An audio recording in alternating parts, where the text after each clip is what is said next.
welcome. My mother would be so pleased to see you all. My name is Mike Garber. I'm Arlene's oldest son. This is my brother, Matt Garber. He's my younger brother. Matt and I today will be conducting Arlene Garber's celebration of life. This is going to be kind of tough. And so we might break down and cry about 400 times.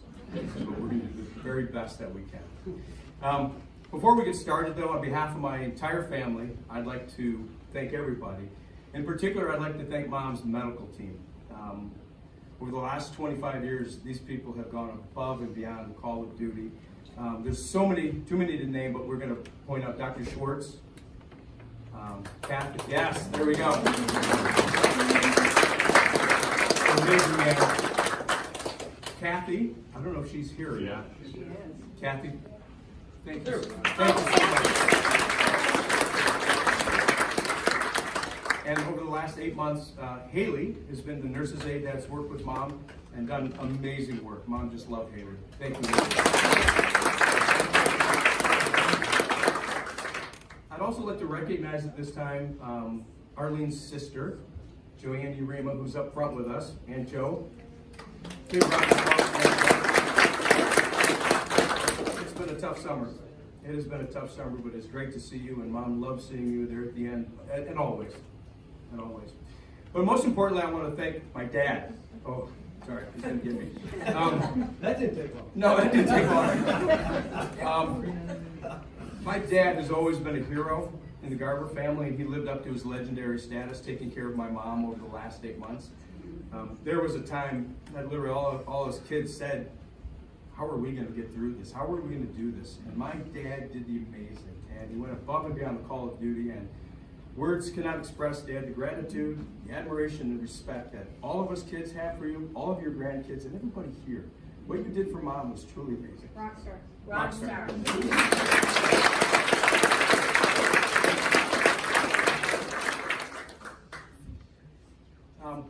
We have, you've seen the picture boards, and we've got a video playing, and we've got 2 tables that contain articles that were meaningful to my mother. And they all are there to help tell the story of Arlene Garber's life, what she loved, what her passions were, what she stood for. And Matt and I are, in our presentation, are going to try and just take that one step further. We've, in the last 5 years, Matt and I interviewed my mom and what her life stood for. And we've come up with Arlene Garber's top 10 list. and luckily, we've got some pictures and we've got some video clips that are going to help tell that story. And we're going to try and get through. The hard part, though, is there are thousands of stories that we wanted to tell, and we're only going to scratch the surface. But many of you know them. We'll go from there. At the end of that presentation, though, we are then going to, at 6 o'clock, we are going to leave in a procession. We're going to walk 3 blocks down to Stout's Irish Pub and have a good old-fashioned Irish wake. That is what my mother wanted. When Mom said, I want an Irish wake, I said, Mom, you don't drink.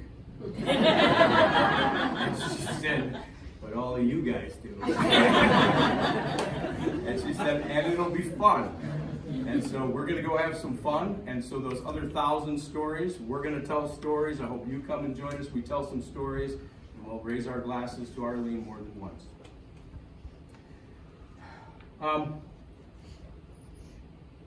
Memorial services like this can be incredibly sad and tearful, and it's okay to be sad, and it's okay to cry.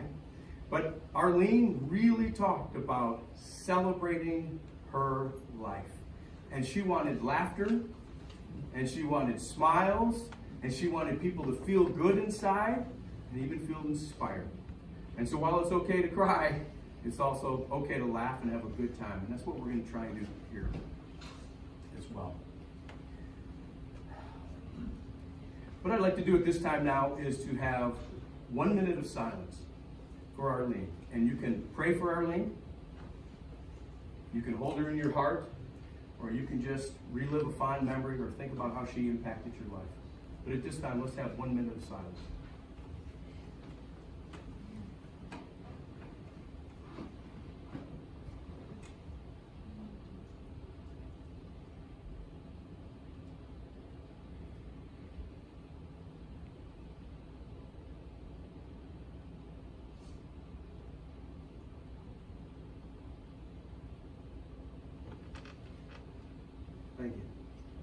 As Mike said, I'm Matt Garver, the youngest son.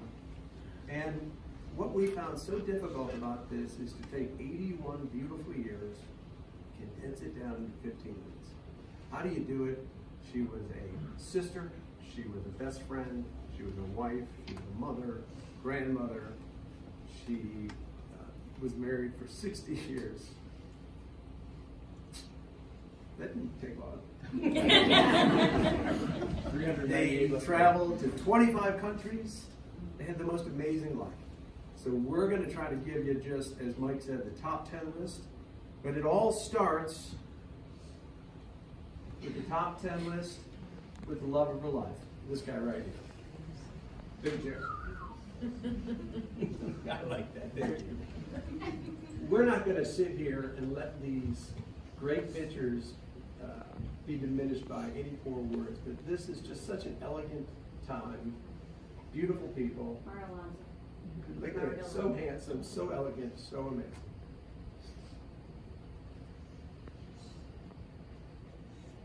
So beautiful. 60 years, December 17th, 1960. 61 years coming this December, and just an amazing life. And this was the whole family, our great-grandparents, our grandparents, our great-grandparents. I'm so proud of all of you. So, the Pelkey years, growing up on Pelkey, was the foundation for Mom's life. Really set the stage in so many ways. When we interviewed Mom, the thing that struck me first was how different life was in 1940 compared to today. So for example, that's her mother, Grandma Dore, to us. Grandma was cooking and cleaning and doing laundry. They didn't have laundry machines. They were doing laundry. It took all day. And she said that's what my mother did. She cooked, she cleaned, and did laundry all day. Her father, Arthur Woodruff, was a real hero. That's his. He was a fire chief in Detroit. That's his helmet over there. He was known for going into fires that were too dangerous. They would close them down, and he would come up with little kids. He was passionate about learning, and he imparted that learning onto my mother, who imparted that onto us. There's Aunt Joe right there, the cutie on his arm. Aunt Joe, this is comes from Aunt Joe. She said, "Yeah, your mother and I were the hotties on the block." Let's see if I can get this right. We were the Woodruff girls. Oh, they were the Woodruff girls. That's her younger brother, Artie. She loved Artie to death. He was her best friend. These three played three-handed pinochle all the time. And so when we were growing up, we learned to play three-handed pinochle. That was one of our favorite things to do. And she would talk about how her dad and her brother played all night long. And it was just an absolute blast. I don't know if you know this or not, but my mom played the accordion. She had to walk 7 blocks with her accordion with Grandma to take lessons. She played the accordion on TV a number of times. My mother was also the lead majorette at Denby High School by her junior year.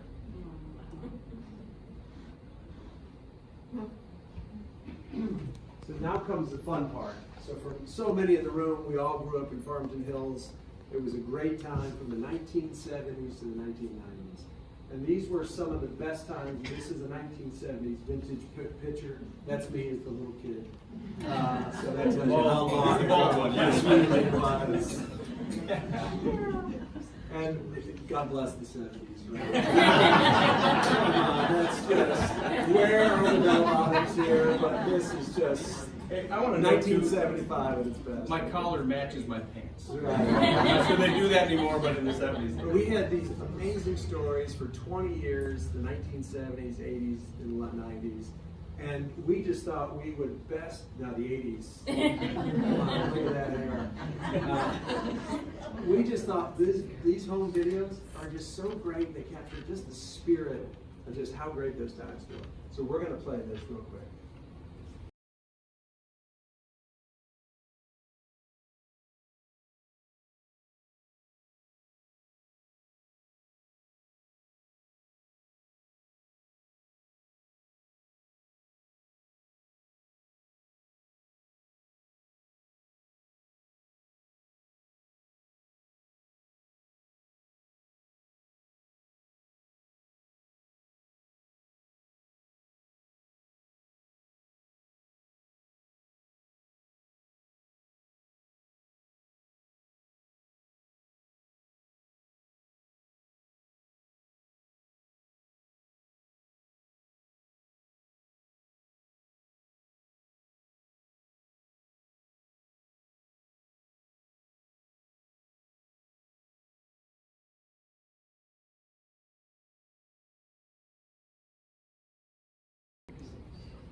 So number 7 on the top 10 list is legendary vacations up north, the sand dunes, Traverse City, Mackinac Island, and that is the family cabin. These were the best of times. And some of my fondest memories when we were on vacation, when we took our dogs and we were in those station wagons, we had the 1976 Starcraft pop-up camper, and we traveled all over the place in this thing. We were like a team of Navy SEALs putting it up. In 3 minutes, we all had our jobs. We knew exactly what in 3 minutes, that thing was up, and it was a point of pride for us.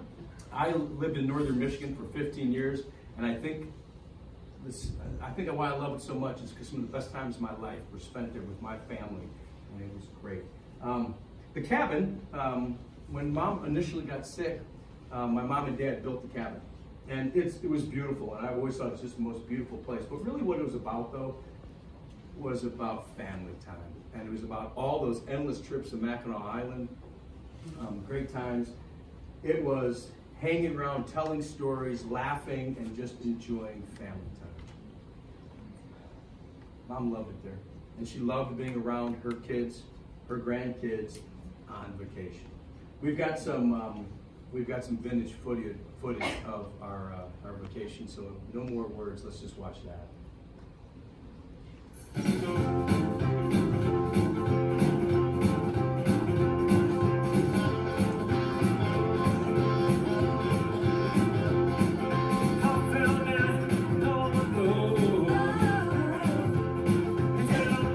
That's our favorite, right there. That's our whole marriage, right there.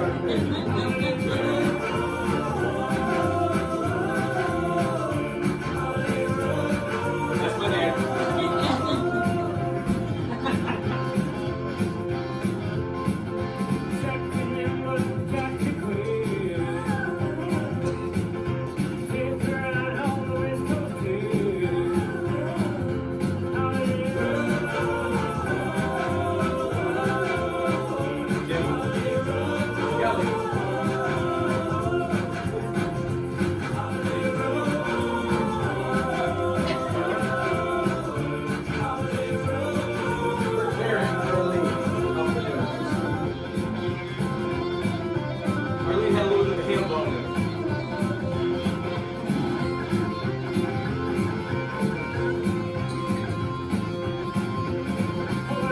There was a commercial we were acting out one time. Stroh's commercial.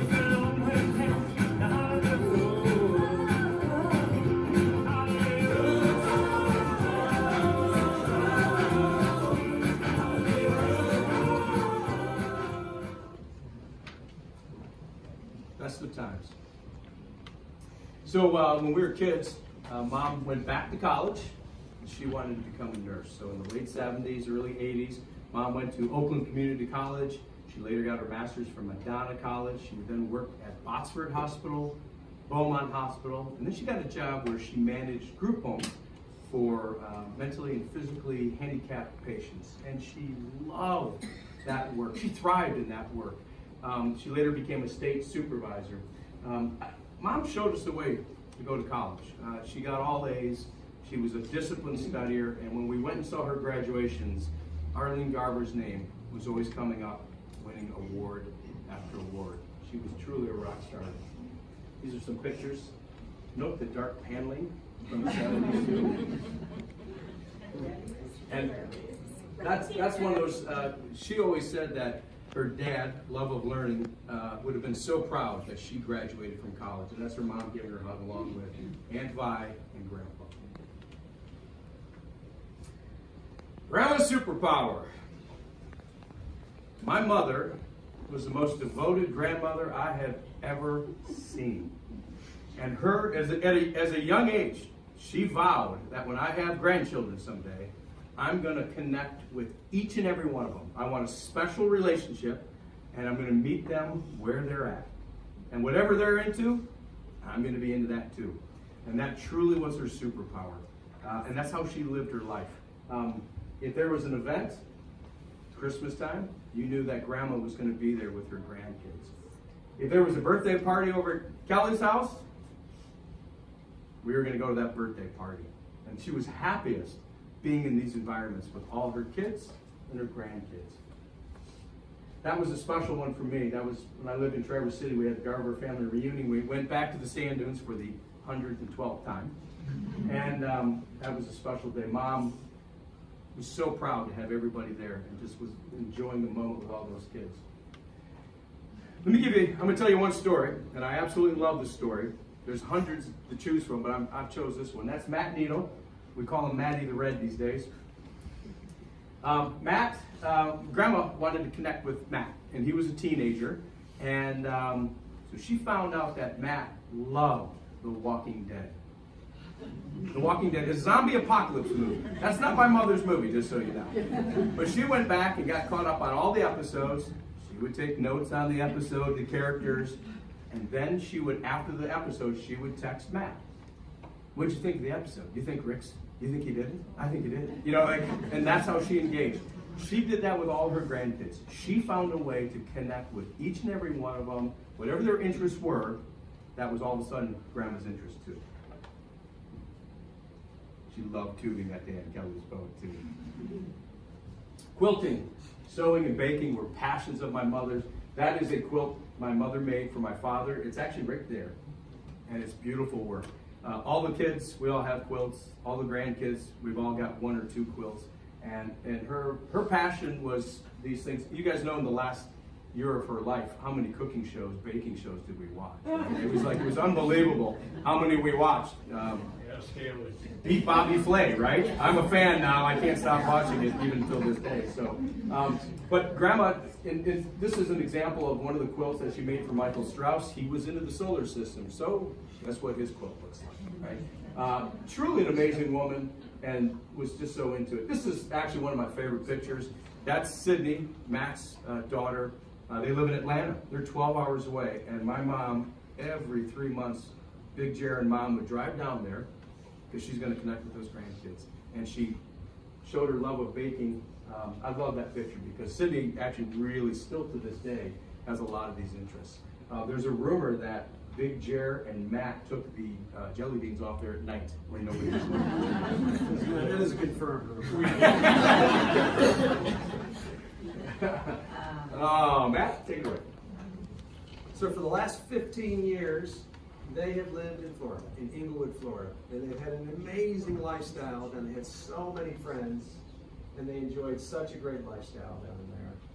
And they spent every winter, and they would travel. They would come to Atlanta, pass through Atlanta, spend the holidays with us, and then go on down to Florida. They had such great years. There was a time 25 years ago when Arlene was very ill, and we almost lost her then. Ever since then,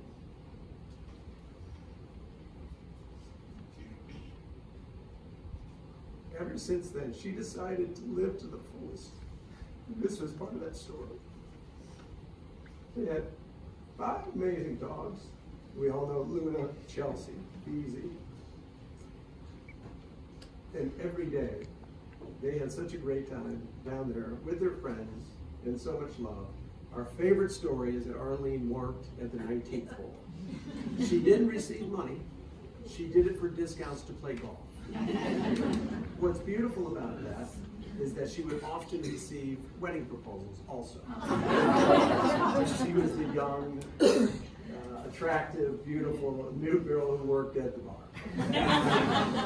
And she did it for fun. And so, but that smile says everything. Part of that story about her living to the fullest is after she was sick 25 years ago. They traveled to 25 countries, did 10 cruises. They went to Egypt twice. They went to Europe. They went all around the world. She decided to live to the fullest.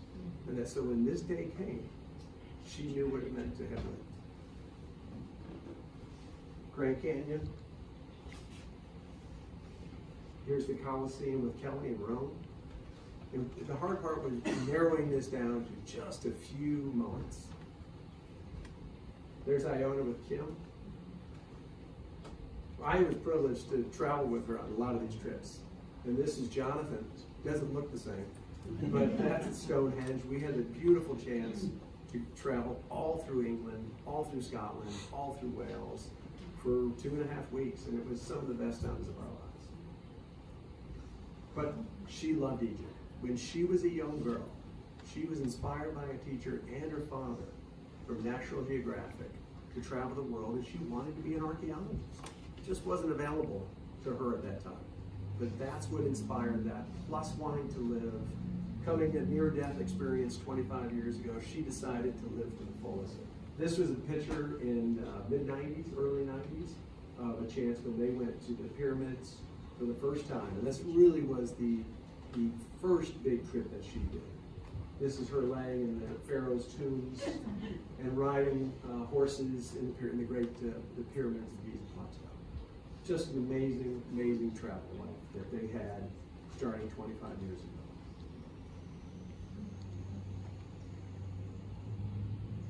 In Venice, traveled all through Europe, several occasions. And then here's down the Nile, cruising down the Nile. And engaged, you can see her engaged in every part of that. One funny story is part of this theme about her living to the fullest. Kim was doing triathlons 20 years ago. And Arlene decided that she wanted to be a triathlete at the age of 60. Kim said, Mom, you don't run, you don't swim, and you don't bike. And she said, so, is there a problem with this? And she said, no, why don't you join? So Arlene showed up, and she showed up, and everybody training for the triathlete were the triathletes, the extreme athletes, ex-Marines, these just amazing people.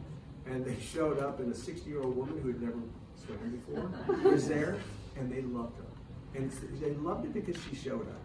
And she actually did it. She trained, and she completed a triathlete. It almost killed her.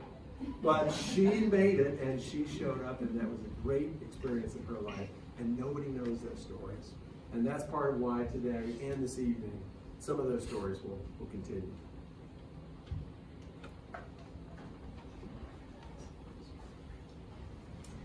So the interviews that we did with my mom, I remember the very first one, like it was yesterday. And before I could even get the question out, Arlene said, quote, family was always most important. It was all about family. And she lived her life every day like that, with her kids and her grandkids. And this was a special moment. We're back in the Sandins, of course. And most of the grandkids were there. And look at the happy faces on all of us. I think that's one of the things that, as we've been developing the pictures and the videos, we were just happy growing up. And all those memories, we were just happy. And if I look at my mom's face there, she was delighted because she was surrounded by loved ones. And that's really her legacy. What was the legacy she wanted to leave? Loved ones. This was, Matt had mentioned that Arlene and Jerry just had their 60th wedding anniversary. And we were actually going to go to Florida. All of us were going to fly down to Florida. And we had rented this area. We were going to have a great time for their 60th. Unfortunately, COVID hit and kind of dashed our hopes on us. But this was our 50th anniversary cruise. We all went, all the kids and all the grandkids went on a 50th anniversary cruise. It was a Disney cruise, and it was an absolute blast. And when you see those pictures, my mom was elated. It was probably the happiest I've ever seen her. And it was just, here again, it was just fun. And she was proud of what she had accomplished with you, Dad, right? And the matriarch of this wonderful family. And that was her shining moment.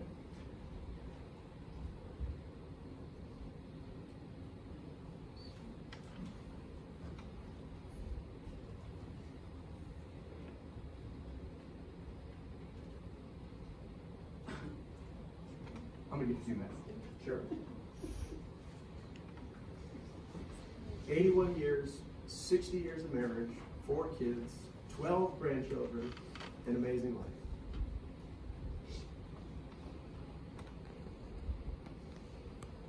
But last but not least, here's a letter Arlene wrote us 25 years ago. This will be tough, so bear with me. That's brilliant. We need that to break this up. I'm already crying. The comic relief was much needed.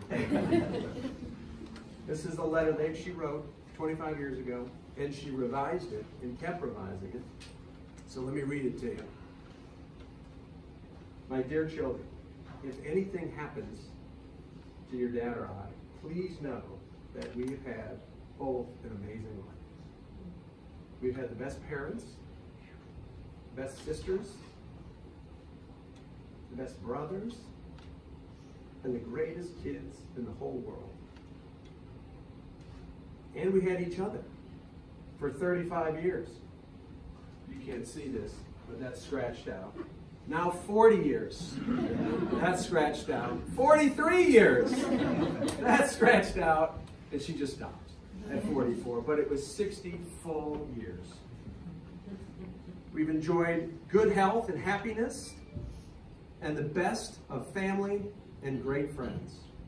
What a way to go traveling the world. Words can never express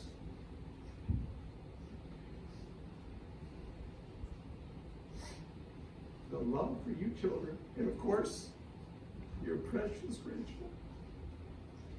Enjoy your life to the fullest, and until we meet again, love forever, your mom and dad.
In accordance with Arlene's wishes, we are going to have a funeral procession to the Stout Pub right down the street.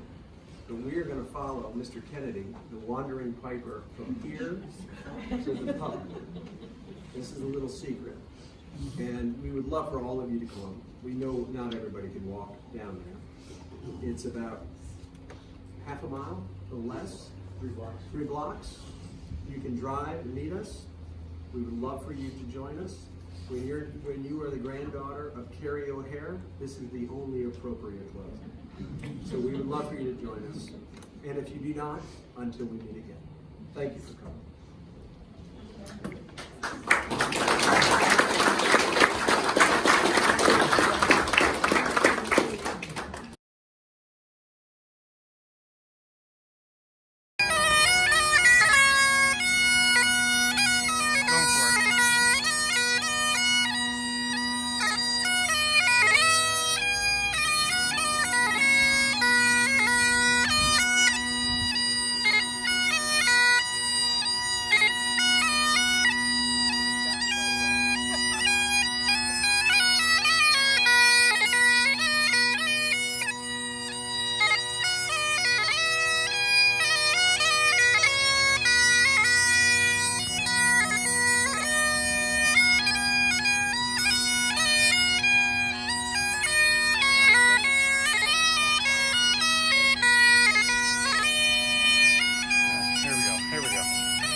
Smile, buddy. Smile.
You want to go in front? I'm going to try and catch everyone.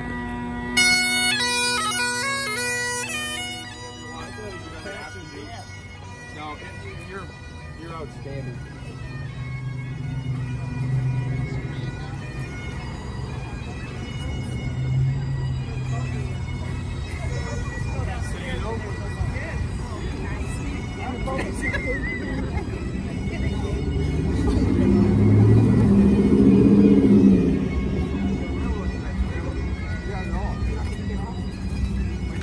I'll get off. Way up front. Wait, get up by the bagpipe.